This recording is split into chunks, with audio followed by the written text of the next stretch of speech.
지수가 2016년 14위에서 23위로 크게 추락하고 기업 간 기술 협력이나 하이테크 산업의 제조업 수출액 비중 등 핵심적인 지수와 주요 순위가 과거에 비해서 추락했지만 전반적으로 개선됐다고 발표한 것입니다. 도대체 평가를 하는 이유가 뭡니까? 과거와 비교해 우리 과학기술의 현 주소를 냉철하게 점검하고 제도적인 개선을 통해 대한민국의 경쟁력을 키워나가기 위한 것입니다. 그런데도 정권 홍보에만 매몰된 문재인 정부는 취약한 것은 그저 숨기기에 급급만 하니 개탄할 따름입니다. 진정으로 과학기술 발전에 대한 제대로 된 이해와 열망이 있다면, 진정으로 미래 대비의 강한 의지가 있다면 이런 일이 어떻게 있을 수 있겠습니까? 정부는 과학기술의 성적표를 제대로 직시해야 합니다. 더 큰 문제는 평가를 통해 드러난 현실입니다. 한국은 GDP 대비 세계 최고 수준의 연구개발 투자를 하고 있습니다만 성과는 불만족스러운 상황입니다. 더욱이 과학기술인 사기 저하는 심각해서 두뇌 유출 지수, 과학기술인 자긍심은 OECD 국가 중 최하위 수준입니다. 이대로는 과학기술 경쟁력 강화도 미래 대비도 해낼 수 없습니다. 정부 주도의 과학기술 정책 패러다임에서 벗어나야 합니다. 4차 산업혁명 시대의 기반기술 확보를 위해서는 기초 연구 분야 비중을 대폭 확대하고 정부는 연구 주제 선택, 투자 배분에 대해서 간섭하지 말아야 합니다. 민간이 선도하고 정부는 도전적이고 자율적인 연구 기반을 마련해 줄 때 창의적인 혁신이 일어나고 창업도 활발히 일어날 수 있습니다. 그 시대적 요청 따르지 않으면 절대로 미래를 제대로 대비할 수 없다는 점 명심하기 바랍니다. 이어서 김동철 원내대표님의 모두 발언이 있겠습니다.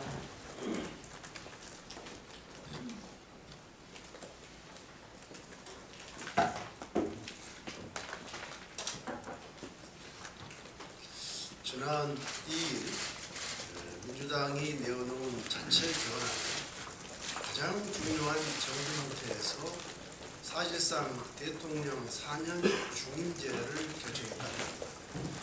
물론 우원식 원내대표가 야당과 연민협상을 추진하겠다고 한 만큼 협상의 여지는 있다고 하지만 4년 중임제는 제왕적 대통령제를 그대로 유지한 채 대통령 임기만을 선택했다는 것이기 때문에 이것은 국민 절대 다수가 원하는 제왕적 권력구조 종식과는 너무나 동떨어진 것입니다. 또한 대통령 임기중심 개헌안은 문재인 대통령이 신년 기자회견에서 언급했던 정제 형태 그대로입니다. 결국 대통령과 청와대가 주도하는 개헌안이나 다름없는 것입니다. 거듭 말씀드리지만 개헌의 3대 원칙은 반드시 지켜져야 합니다. 첫째, 개헌의 주도 세력은 개헌의 주체는 국회가 주도하는 개헌이어야 하고, 둘째, 개헌의 내용에 있어서는 제왕적 대통령제 종식이라는 권력구조 개혁과 함께 국민 신뢰와 지지를 상실한 정권은 국회의 불신임에 의해서 교체될 수 있는 개헌이야. 셋째, 개헌의 시기는 여야 모두 국민에게 약속했던 지방선거 동시 개헌이 되어야 할 것입니다. 서지현 검사의 폭로 이후 우리 사회 전반으로 미투 운동이 확산되고 있습니다. 그동안 피해 여성들의 외침을 가로막았던 것은 피해 사실을 호소해도 구제받기는커녕 오히려 2차 가해로 돌아오는 흑폭투 때문이었습니다. 피해자를 불순한 의도로 몰아 고립시키려는 남성 우월적이고 성차별적인 사회 구조와 인식, 피해를 폭로해도 귀를 기울이지 않는 사회적 무관심이 그 배경입니다. 의식과 문화 속에 뿌리 깊게 박혀있는 차별적 구조는 사회 전반의 활력과 발전까지 가로막고 있습니다. 실제로 2018 다보스 포럼이 발표한 인적 자원 경쟁력 평가에서 우리나라 여성들의 사회적 지위는 형편없는 것으로 나타났습니다.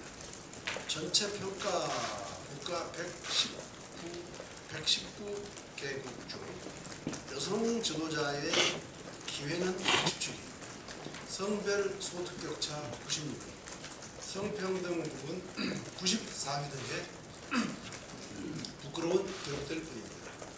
이번 미투 운동이 우리 사회 전반의 인식과 문화에 대한 대대적 각성의 계기가 되어야 합니다. 국민의당은 여성인권 신장과 양성평등 문화 정책을 위해서 모든 여성들과 함께하고 있습니다. 이어서 장진영 최고위원의 모두 발언입니다.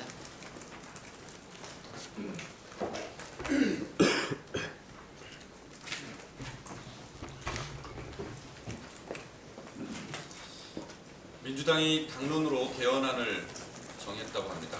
민주당의 당론이 된 개헌안은 한마디로 제왕적 대통령제의 수호라고 말할 수 있습니다. 한국 대통령에게는 미국 대통령도 갖지 못한 법률안 제출권이 있고, 그리고 검찰, 경찰, 국세청, 국정원, 감사원 등 5대 사정기관의 수장을 임명할 수 있는 권한이 있고, 각종 헌법기관 구성원 임명권도 대통령에게 모두 집중되어 있습니다. 세계에서 가장 막강한 대통령이 바로 대한민국 대통령입니다. 우리나라 역대 대통령 10명 중 권한남용 시비에 휘말리지 않은 대통령이 단 한 명도 없습니다. 세계에서 가장 불행한 대통령도 대한민국 대통령입니다. 야당 시절에 그토록 제왕적 대통령제를 비판하더니만 여당이 되니까 제왕적 대통령제의 수호 세력이 되어버렸습니다.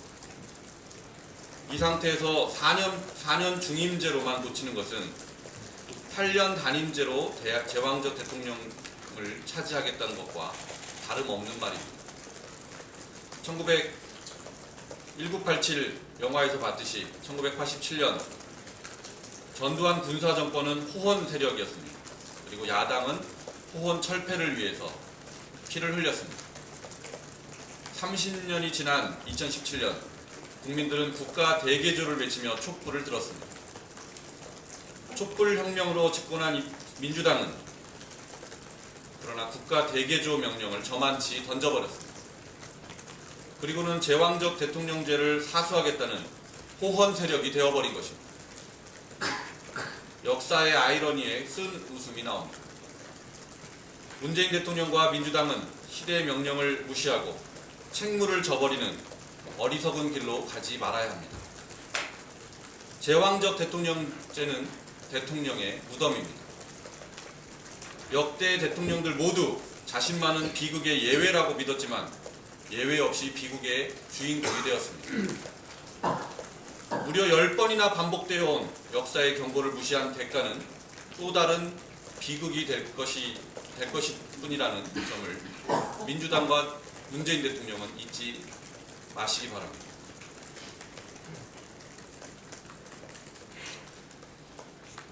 우리 통합신당의 이름이 미래당으로 결정되었습니다. 미래당이 빵집 이름 같다는 평도 있습니다. 우리는 희망의 빵을 만드는 빵집이 될 것입니다. SNS에는 지금 안철수가 미래당, 유승민이 미래당, 김동철이 미래당, 이렇게 누가 미래당이라는 캠페인이 확산되고 있습니다. 미래당이 국민들에게 희망의 놀이터가 되기를 소망해봅니다. 미래당은 무엇보다도 젊고 매력적인 당이 되어야 합니다. 젊고 매력적인 당은 국민의당이 창당 당시에 지켰어야 되는 원칙입니다. 그러나 첫 단추를 잘못 끼웠고 창당 2년 후에 우리는 엄청난 대가를 치르고 분당이라는 아픔을 겪어야만 했습니다. 우리에게 다시 한번 기회가 찾아왔습니다. 이번에는 기필코 젊고 매력적인 당을 만들어야 합니다. 그래야 미래당입니다. 미래당에 걸맞는 우리의 비전을 내놓아야 합니다. 그리고 미래당에 걸맞는 지도부도 국민들 앞에 보여드려야 합니다. 이것이 우리에게 마지막 기회입니다. 이름은 미래당인데 내용은 미래업당, 이렇게 되지 않도록 할 책임이 우리 모두에게 있습니다. 이상입니다. 다음은 김중로 최고위원님의 모두 발언이 있겠습니다. 예, 대표님께서 말씀하셨듯이 평창올림픽이 눈앞에 다가왔습니다. 온 국민이 힘을 합쳐서 성공적인 올림픽을 치러야 되고, 또 한편으로는 선수들께서는 우리 민족의 우수성을 유감없이 발휘해서 세계만만히 떨쳐주기를 기대하면서 말씀드리겠습니다. 대북정책의 3대 원칙이라면 북한의 평화공세는 철저히 계산된 것이라고 할 수 있고, 두 번째는 우리 민족끼리라는 말 속에 치명적 독소를 품고 있습니다. 세 번째는 지금 현재 통일보다 중요한 것은 평화이며 민족보다 앞서는 건 국가가 아닌가. 이 세 가지 의미를 잊고 대북정책을 하거나 대일정책을 한다면 큰 오류를 돌이킬 수 없는 오류를 범할 것입니다. 이런 관점에서 볼 때 현재 안보가 평화올림픽을 앞두고도 국민들이 왠지 찜찜하고 불안합니다. 왜 이런 문제가 생겼을까요? 펜스 부통령은 오시면서 인내의 시대가 지났다는 그런 메시지를 전달하러 오신다. 또 아베 총리는 유사시 한반도에서 일본이 어떻게 철수할 것이냐 하는 것을 협의합니다. 또 거기에 덧붙여서 한미훈련을 일본 아베 총리가 요청하러 온답니다. 올림픽 후에 훈련을 재개하라. 이런 상황에서 평창올림픽이 이제 개막을 앞두고 있는 그 전후에서 다자간 정상회의 자리가 연일 계속될 예정입니다. 한반도 안보 상황이 긴박하게 돌아가는데 문재인 정부 출범 우리나라에 처음 열리는 정상급 다자 외교 무대인 만큼 그 의미는 그 어느 때보다도 크다 할 수 있습니다. 특히 올림픽 개막 전날이자 북한이 열병식을 강행하는 8일에 펜스 미국 부통령과의 만찬이 예정되어 있습니다. 펜스 미국 부통령은 전략적 인내의 시대는 끝났다는 메시지를 전달하겠다고 방한 취지를 밝히면서 북한의 단호한 입장을 전할 것임을 분명히 했습니다. 과연 이 북한에만 인내 시대가 끝났다고 전하는 것인지, 어쩌면 대한민국한테도 그런 인내 시간이 끝났다는 의미가 있지 않나 하는 저 우려가 생깁니다. 이는 북한의 술책에 속지 않을 것이라는 맥메스터 국가안보보좌관의 말과 25년간 속아왔다, 북한에게 더 이상 양보는 없다는 트럼프 대통령의 메시지와 같이 미 행정부 일관된 기조입니다. 또한 지난 2일 트럼프 미국 대통령은 청와대도 한번 초청한 적이 없는 탈북자 9명을 만나며 북한의 인권 상황을 국정연설의 주제로 삼기도 하였습니다. 95년 보스니아, 99년 코소보에 대해 인도주의적 위기를 이유로 군사행동을 취한 국제사회의 사례에 비추어보면 미국이 본격적으로 북한을 공격하기 위한 명분을 쌓고 있는 것은 아닌지 매우 우려스러운 상황입니다. 그런 가운데 청와대는 지난 주말 한미 정상간 통화 결과를 발표하면서 북한의 인권 문제를 전혀 고려조차 하지 않았습니다. 평창에 참여하는 북한 눈치를 보며 북한 인권 문제와 탈북자 문제는 사실상 금기어가 되어버렸습니다. 이와 같이 계속되는 한미 간의 미묘한 기류 차이는 매우 걱정스러움을 금할 수가 없습니다. 국제사회의 엇박자 행보로는 평창 이후 우리에게 어떤 기회도 오지 않을 것입니다. 북핵 문제는 분명 미국과 국제사회의 공조 없이는 해결될 수 없을 것입니다. 평창 이후 어떤 상황이 벌어져도 놀랍지 않을 일촉즉발의 위기 상황입니다. 이제 중요한 것은 우리의 입장과 전략입니다. 그동안 문재인 정부의 외교 참사에 대해 저자세 친북외교, 엇박자 대미외교, 비굴한 친중외교라며 비판해온 국민들께 어떤 모습을 보여줘야 할지, 어떻게 반해야 할지 깊이 고민해야 할 것입니다. 오직 국가안보와 국민의 안전만을 우선한다면 답은 자명합니다. 우리 정부는 북한의 태도 변화가 그동안 미국과 국제사회의 압박 노력이 가져온 결과라는 것을 분명히 인식하고 이번 평창 다자간 외교 무대에서 비핵화에 대한 우리의 단호한 의견을 전달하여 북한의 비핵화를 통한 궁극적인 한반도 평화라는 목표를 반드시 달성할 것을 촉구합니다. 이상입니다. 이어서 김관영 사무총장님의 모두 발언이 있겠습니다. 네, 오늘 대표님, 원내대표님, 최고위원님께서 헌법 개정 문제에 대해서 좀 말씀을 해주셨는데요. 제가 국회 헌법 개정 및 정치개혁 특위 간사를 맡고 있고 정치개혁 특위 소위원장을 맡고 있기 때문에 보고 겸 입장을 좀 말씀드립니다. 먼저 정치개혁 특위에 관해서 좀 말씀을 드리겠습니다. 이번에 광역의회 정수와 선거구를 국회에서 정하도록 되어 있고 3월 2일 날이 후보 등록 시점입니다. 따라서 정상적인 선거운동이 가능하게 하려면 그동안 여야 간 합의로 가능하면 2월 7일 본회의에서 이 부분을 통과시키자 이렇게 잠정적인 합의를 본 바가 있습니다. 그동안 소위를 열고 간사간 수차례 논의를 거쳤습니다마는 양당 입장차가 좁혀지지 않고 있습니다. 오늘 2시 30분에 간사단위를 다시 열어서 마지막 조율 작업을 하기로 했습니다마는 쉽지가 않은 상황입니다. 저희 국민의당은 광역 단위의 연동형 비례대표제를 도입하되 그 실시 시기를 4년 후로 해줄 것이라는 중재안을 냈습니다. 또 그 기초의회 선거구를 중대선거구로 유지해야 한다라고 하는 점을 입법으로 정해야 한다고 중재안을 낸 바 있습니다. 이러한 점들에 대해서 특히 양당의 입장이 한 발씩 양보되어서 극적인 타결을 이루고 2월 7일 본회의에서 정상적으로 의결해서 선거를 준비하고 있는 많은 사람들에게 실망을 주지 않도록 하는 것이 국회의 책무다. 또 민심 그대로의 선거 제도를 이번 정개특위에서 반드시 관철할 수 있는 그 시발점이 광역단위의 연동형 비례대표제 제도를 도입하는 것이다 라고 하는 점을 다시 한번 말씀드리겠습니다. 개헌 소위가 오늘 10시에 또 시작이 됩니다. 지난주 자유한국당과 민주당이 각각 개헌 의총을 열어서 각각 개헌에 관한 당의 입장을 수렴하고 소위 당론을 확정한 바가 있습니다.